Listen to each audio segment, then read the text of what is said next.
Всем здравствуйте! Вы на моем рукодельном канале, с вами Любовь. Лето прошло, и остались футболки, которые стали малы, выцвели или износились.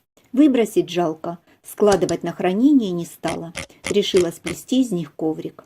Кроме футболок взяла еще вещи из более плотного трикотажа. Мне приходилось заниматься разными видами творчества, но плести коврики из футболок никогда не пробовала. Подобные коврики и дорожки помню из своего детства. Их делала бабушка, и называли их половиками. Недаром говорят, что все новое – это хорошо забытое старое.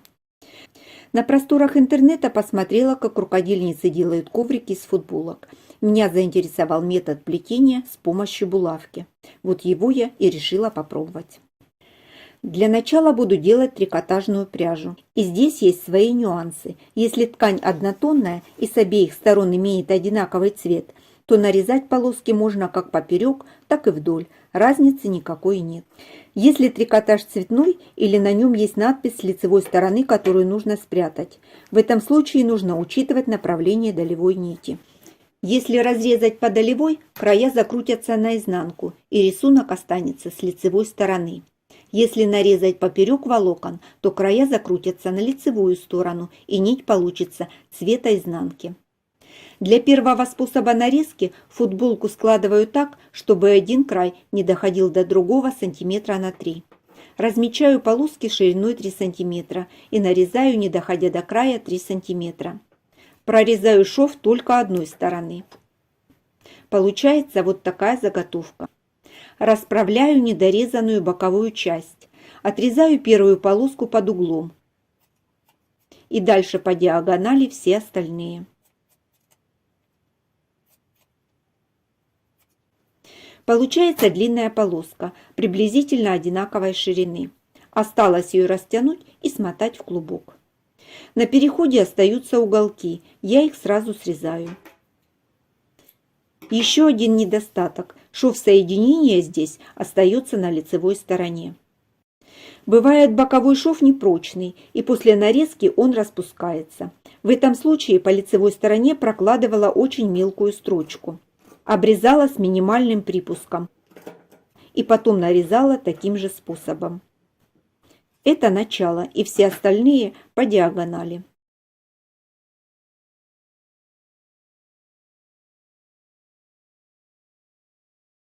Когда полоску растягиваешь, все швы закручиваются внутрь, так изделие будет более аккуратным. Маленькие детали тоже использовала. Все швы срезала. Пробовала нарезать туда-обратно. Мне такой способ не понравился. Остаются большие углы, и нить получается неравномерная. Поэтому я нарезала просто полосками. Сложила их пополам и по краям сделала небольшие надрезы. Затем соединила вот таким образом. Это соединение называется замок. Оно прочное, и места соединения не создают проблем при плетении.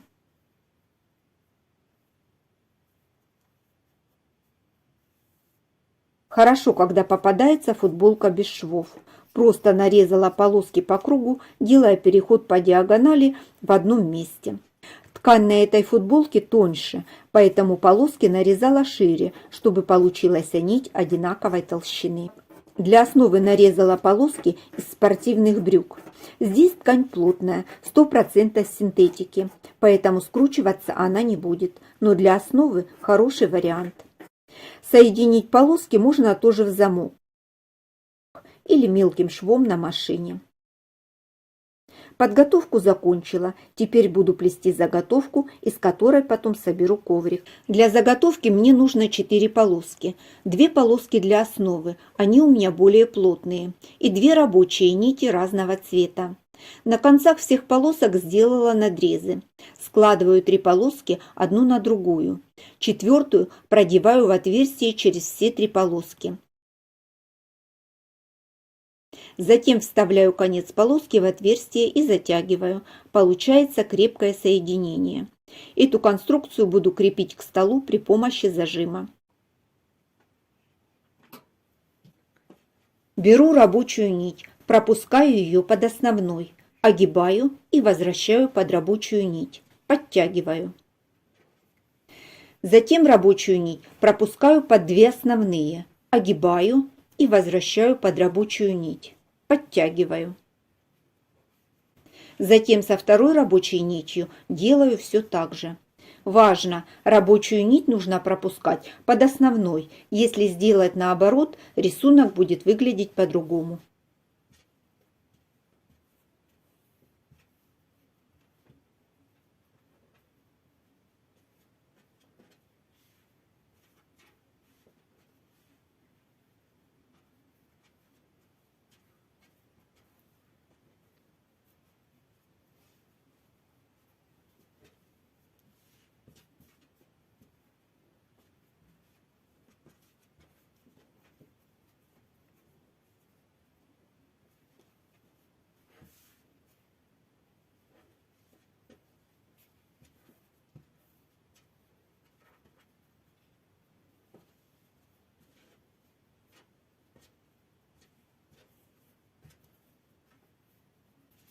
Когда заготовка становится достаточно длинная, снимаю зажим, передвигаю заготовку и фиксирую, как мне удобно.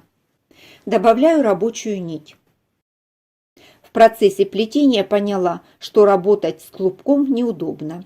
Если клубок, то небольшого размера. Устает рука, и его нужно все время подматывать. Оптимальный вариант для меня – это делать полоски около метра и в процессе плетения соединять их в замок. Это для рабочих нитей. Толщина нитей должна быть одинакова, тогда заготовка будет одинакова с обеих сторон. Что касается основных нитей, то их можно сразу делать нужного размера и не возвращаться к этому во время плетения. Когда процесс наладила, расположилась у телевизора, включила фильм и совмещала полезное с приятным. Заготовка получилась достаточно гибкая. Сильно затягивать не советую. В дальнейшем нужно будет придать заготовке нужную форму. Ширина получилась 3 см, длина 9 метров. Узор на заготовке смотрится хорошо в нескольких вариантах. Я решила остановиться на форме круга. Для сборки мне понадобятся еще полоски. Взяла трикотаж с люрексом, он не скручивается. Хорошо скручивается хлопчатобумажный трикотаж, а здесь 100% синтетики. Нарезала полоски шириной 2 см, соединила их между собой вручную иглой с нитью. Длину делала чуть больше метра. В начале заготовки под зажимом остались свободные нити. Я их развязала и закрепила заново. К одной из нитей присоединила полоску из плотной ткани. Такие я использовала для основы. Здесь она будет выполнять такую же функцию. Определяю размер центра круга. Присоединяю рабочую нить.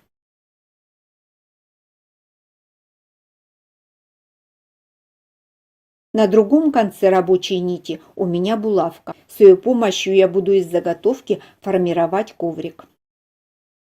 Делаю кольцо и края трикотажных нитей закрепляю вручную иглой с нитью. Кладу заготовку на стол. Вставляю булавку в петлю на круге. Подхватываю полоску и вставляю булавку в петлю на заготовке. Протягиваю рабочую нить. Сильно затягивать не нужно. Вспомогательная полоска заполняет расстояние между соединяемыми петлями, благодаря чему добавляется объем, и рабочая нить хорошо выглядит на ее фоне. Такое соединение также добавляет и размер изделию. Сборку производить нужно на плоской поверхности. Это может быть стол, диван, пол, где кому удобно. Нужно постоянно контролировать форму круга, чтобы не получились фалды или наоборот не было перетяжек. Рабочую нить нужно стараться распределять равномерно, чтобы было красиво. Когда полоска заканчивается, пришиваю следующую и продолжаю сборку. Булавка. На камеру я брала булавку большого размера, чтобы было лучше видно. Можно взять небольшую булавку, ее удобнее продевать в петли. Если при сборке что-то не понравилось, всегда можно сделать шаг назад, а затем продолжить сборку. На краю заготовки сделала небольшой переход.